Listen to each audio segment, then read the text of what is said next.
ناراض کریں۔ کاش میری آواز ان کے کانوں کے پردوں سے ٹکراتی، ان کے دل کے تاروں کو چھیڑتی، ان کے اندر اللہ اور اس کے رسول کی محبت کی جوت جگاتی۔ میں تو بے بس ہوں، فقیرانہ آئے صدا کر چلے، میاں خوش رہو ہم دعا کر چلے۔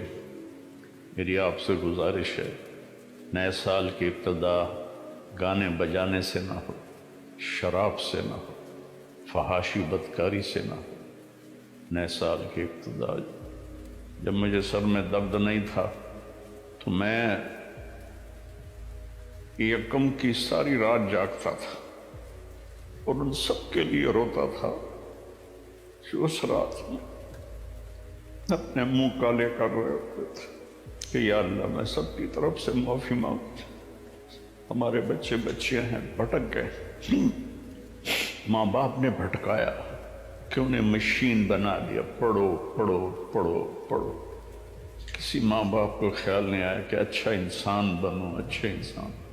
ہمارے ادارے قصائی ہیں جنہوں نے ہماری نسل کو ایک مشین بنا دیا، کہیں قرآن نہیں، کہیں میرے نبی کی زندگی نہیں، تو کیسے پتہ چلے گا کہ زندگی کیسے گزارتی ہے؟ تو میری گزارش ہے کہ اس سال کی ابتدا گناہ سے نہ کریں، نیکی سے کریں۔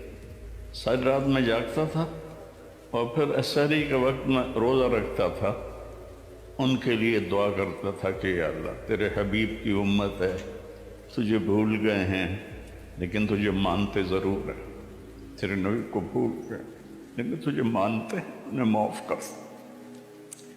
تو میرے عزیزو دعا کرتے ہیں کہ اللہ ہمارا یہ سال اچھا بنا دے۔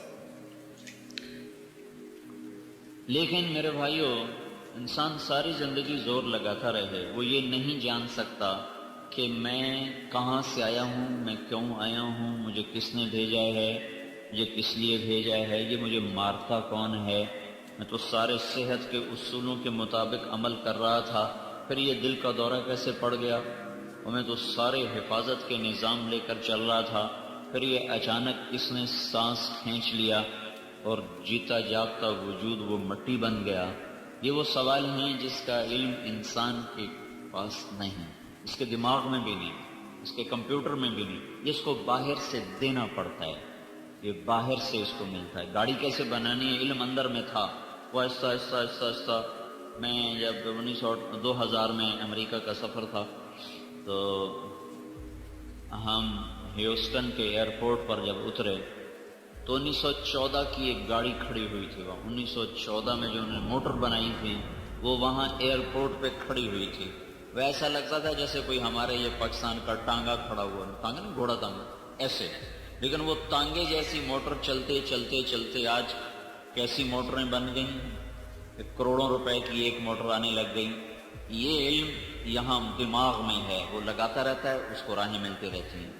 کون ہوں پتہ نہیں، کہاں سے آئے ہو پتہ نہیں، کس نے بھیجا ہے پتہ نہیں، کہاں جا رہے ہو پتہ نہیں، کیوں مرتے ہو پتہ نہیں، موت کے بعد کیا ہے پتہ نہیں، موت خود کیا چیز ہے پتہ نہیں۔ موت کیا ہے؟ سائنس کی کتابوں میں 200 جواب لکھے ہیں، موت کیا ہے، یہ ہو سکتا ہے، یہ ہو سکتا ہے، یہ ہو سکتا ہے، یہ ہو سکتا ہے، سارے غلط۔ تو بھائیو، یہ سب سے پہلا علم ہے کہ مجھے میرا بھیجنے والا کون ہے، مجھے کیوں بھیجا گیا۔ اگر میں نے اس میں مات کھا گیا تو میں بہت بڑی ہلاکت کا شکار ہو جاؤں۔ تو اللہ تعالیٰ نے اس کے لیے 1.25 لاکھ نبیوں کو بھیجا، انہوں نے آ کر بتایا کہ تمہارا پیدا کرنے والا اللہ ہے اور اس نے تمہیں ایک مقصد دے کے بھیجا ہے، اور موت اللہ لاتا ہے اور زندگی کو اللہ نے وجود بخشا ہے، اور تم ایک گندے پانی سے بنے ہو، اس سے پہلے مٹی سے بنے ہو۔ واللہ خلقکم من تراب ان ربکم اللہ، تمہارا رب اللہ ہے۔ کہاں سے اس نے تمہاری پیدائش کو شروع کیا؟ من تراب، پھر کہاں سے؟ ثم من نطفۃ، پھر کہاں سے؟ ثم خلقنا النطفۃ علقہ، پھر علقہ فخلقنا العلقۃ مضغہ، پھر مضغہ فخلقنا المضغۃ